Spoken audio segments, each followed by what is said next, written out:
Petterson goes to break him down. Petterson's got a pick and step on him as Jolly tried to do an inside switch. If Petterson can get his head up and get his arm across on top, he's going to get back points here. Try to set that Turk up.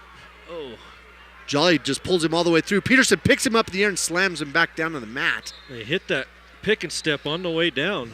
Yeah, he just couldn't quite get it. Now he puts the legs in, and he's trying for that guillotine. Boy, our team loves that guillotine for some reason. He's working to try to dig that arm out. He's got that wrist. He's got the wrist now. He's got the leg. He's trying to get the kid's arm up around his head.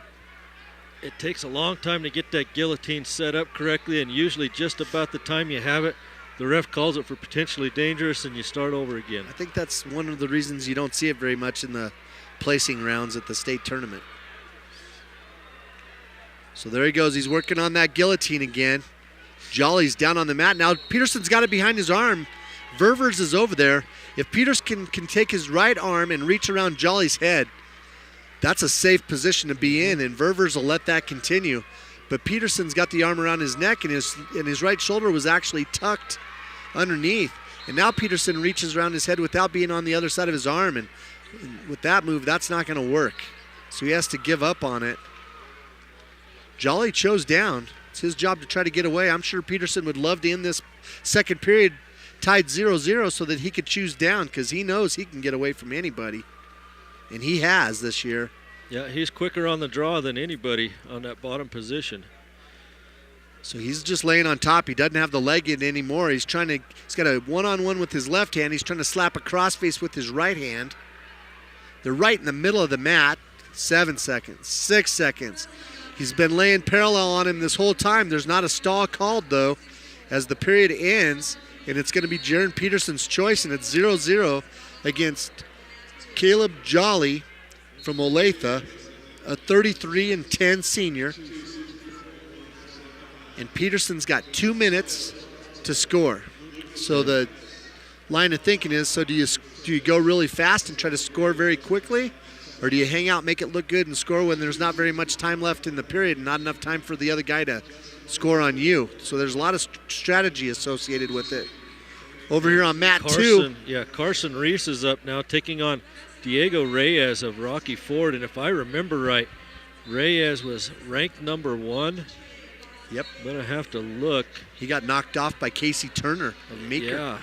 Diego Reyes was ranked number 1 at 170 pounds. So he's taking on Reese in the consolation side, and Reyes is up 2-0 as he gets the takedown.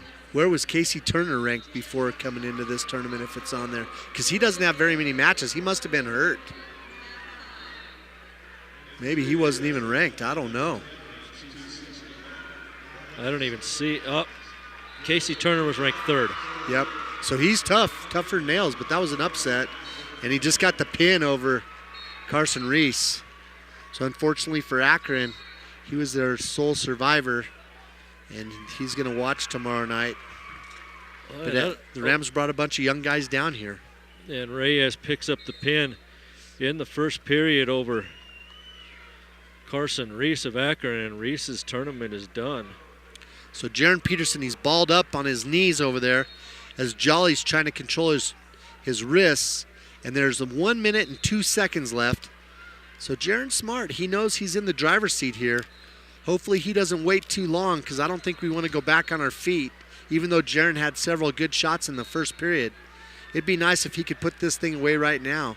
But Caleb Jolly's very strong. He gets a Snyder hook on him, and now he gets an arm bar on Jaron Petterson's right arm. Jaron's hanging out there on the bottom. He's going to be in trouble. He's getting pulled over onto his back. But he's able to belly down. Luckily, he got out of that arm bar. Whew. That was close. Good hard crossface by the Olathe wrestler.